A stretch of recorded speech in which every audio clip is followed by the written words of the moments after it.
क्या होगा अगर ऐसे पदार्थ मौजूद हों जो किसी की भावनाओं और उनके कामों को पूरी तरह से नियंत्रित कर सकें? हमारी फिल्म का नायक अपनी सजा कम करवाने के लिए एक खास वैज्ञानिक प्रयोग में शामिल होने के लिए तैयार हो जाता है। लेकिन जो हुआ, उसने हर किसी को चौंका दिया और सोचने पर मजबूर कर दिया।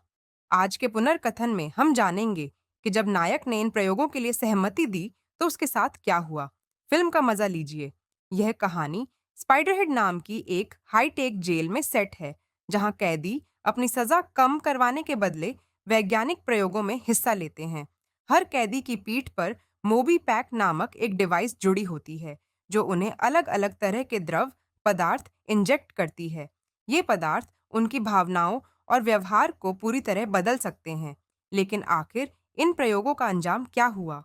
डॉक्टर स्टीव के फोन से नियंत्रित किया जाने वाला एक पदार्थ सीधे कैदियों की रीढ़ की हड्डी में इंजेक्ट किया जाता है और यह तुरंत असर दिखाने लगता है। हर दिन नए प्रयोग किए जाते हैं। स्टीव अपने विमान से एक दूरदराज के द्वीप पर स्थित जेल की ओर उड़ान भरता है। यह जेल किसी बंकर की तरह होती है, जो सभ्यता से काफी दूर है। हमारा मुख्य किरदार जेफ डॉक्टर स्टीव के साथ अच्छे संबंध रखता है, क्योंकि वह अक्सर प्रयोगों में भाग लेने के लिए तैयार हो जाता है। इसी वजह से उसे कुछ विशेष सुविधाएं भी मिलती हैं। एक दिन सुबह वे एक और प्रयोग के लिए बाहर जाते हैं। हम देखते हैं कि जेफ को $40 का इंजेक्शन दिया जाता है। इंजेक्शन का असर होते ही वह बेहद खूबसूरत प्राकृतिक नज़ारे देखकर रोमांचित हो जाता है। लेकिन असल में वह किसी सुंदर जगह को नहीं, बल्कि एक कारखाने को देख रहा होता है, जो पर्यावरण को प्रदूषित कर रहा है। स्टीव इस प्रयोग के नतीजों से खुश होता है। प्रयोग खत्म होने के बाद जेफ अपने कमरे में लौटता है, जहां आलसी एक लड़की, जिसे वह पसंद करता है, उसका इंतजार कर रही होती है। उसने रात का खाना बनाया होता है और पूछती है कि आज का प्रयोग कैसा रहा। सुबह होते ही एक और प्रयोग के लिए जेफ को फिर से स्टीव के कमरे में बुलाया जाता है। इस बार उसके साथ एक और कैदी, हीथर, भी होती है। जैसे ही प्रयोग शुरू होता है, वे एक दूसरे को पहले से ज्यादा पसंद करने लगते हैं।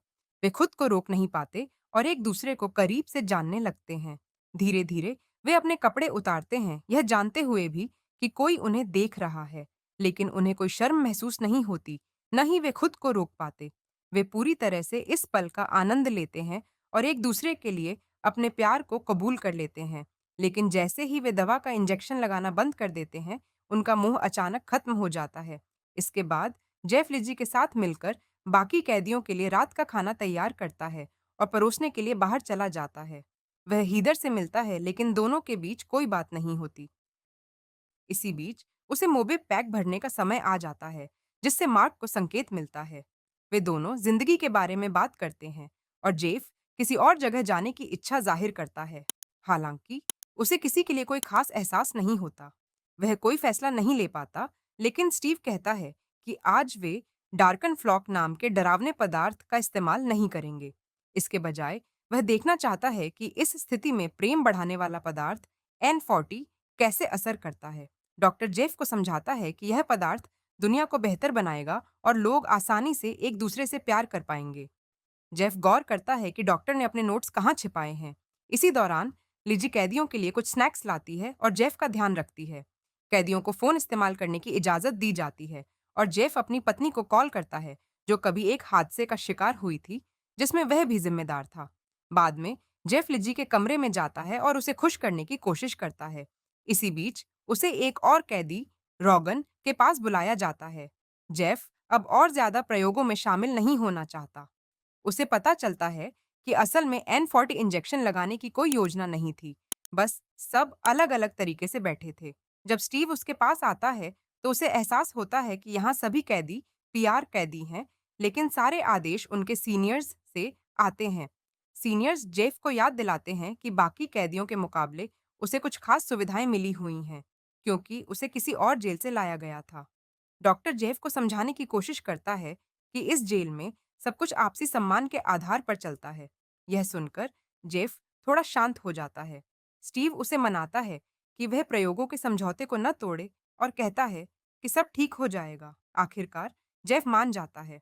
डॉक्टर वीकेंड से पहले मार्क को अलविदा कहता है और अपने असिस्टेंट से कहता है कि डर पैदा करने वाले पदार्थ का टेस्ट सिर्फ 1 हफ्ते में किया जाएगा, इसलिए मार्क को लेकर ज्यादा परेशान न हो। इसके बाद डॉक्टर मस्ती करने के लिए चला जाता है।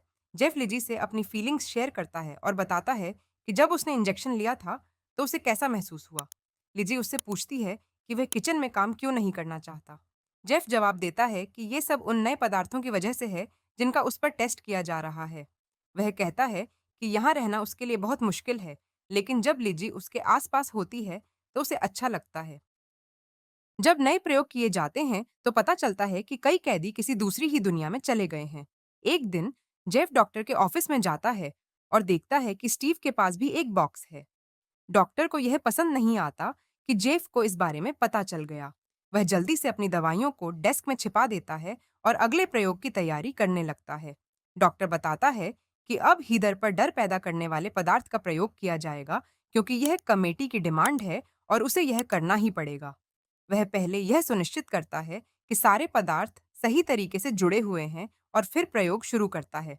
लेकिन जेफ नहीं चाहता कि हीदर पर यह टेस्ट किया जाए। डॉक्टर इस बात को भांप लेता है और जेफ को चकमा देने की योजना बनाता है। जेफ को याद दिलाया जाता है कि डॉक्टर ने हमेशा उसकी मदद की है और उसके सभी जन्मदिन भी याद रखे हैं।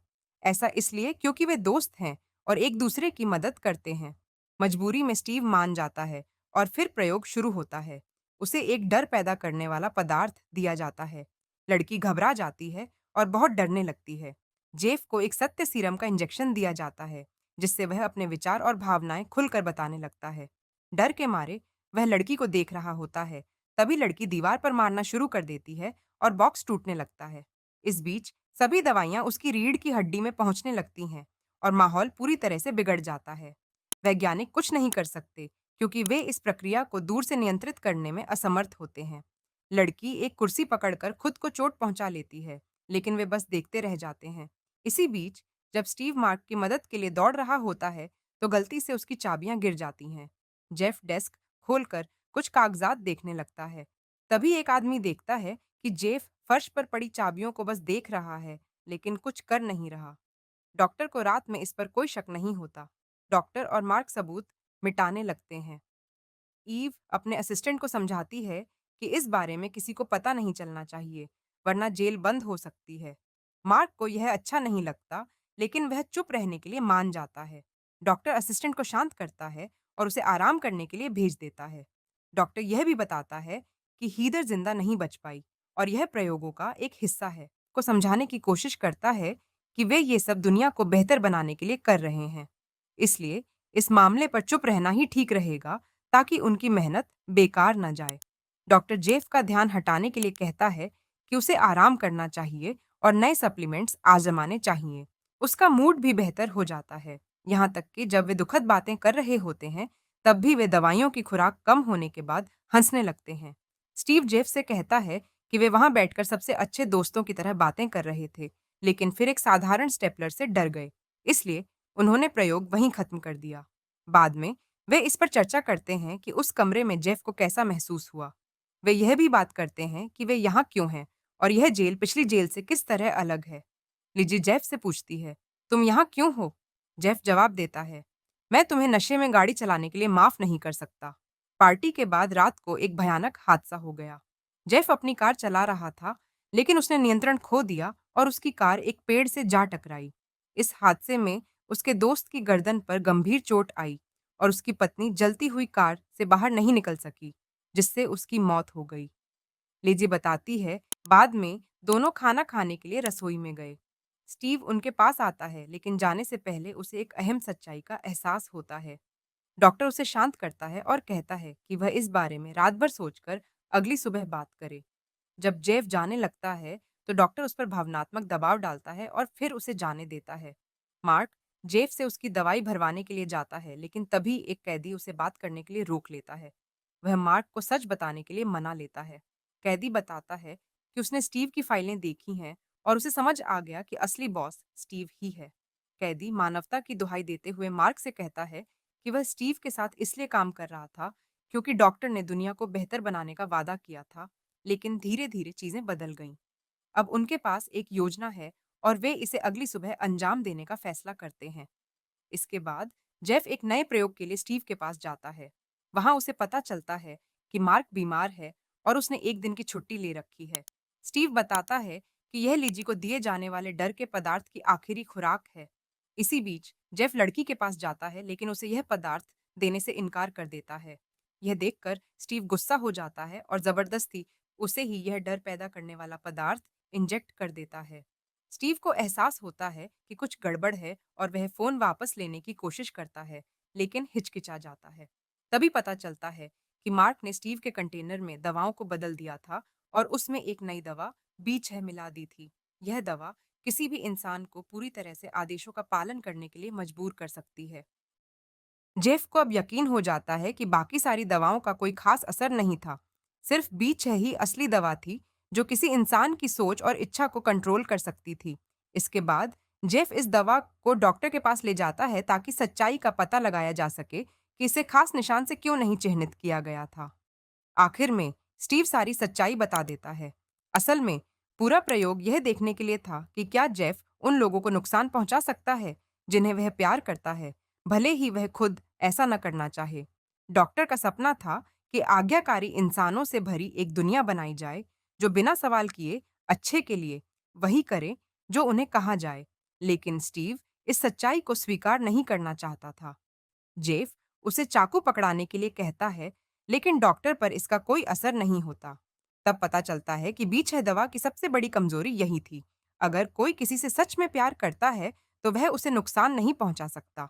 इसी वजह से दवा ने काम करना बंद कर दिया। स्टीव एक कैदी से फोन छीन लेता है और लिजी को डर की 4 कैप्सूल्स इंजेक्ट कर देता है। फिर वे फोन तोड़ देते हैं। जेफ तुरंत डॉक्टर पर हमला कर देता है और उसके कंटेनर को नुकसान पहुंचाता है। लड़ाई के दौरान जेफ देखता है कि लिजी ने खुद को चोट पहुंचा ली है। वह सब कुछ छोड़कर उसकी मदद करने के लिए दौड़ता है। जेफ लिजी को बचाने के लिए उसके कंटेनर से सारी दवाएं निकाल देता है और उससे अपने प्यार का इजहार करता है। चूंकि फोन टूट चुका होता है, जेफ स्टीव को बिना किसी सही क्रम के अलग अलग दवाएं देना शुरू कर देता है।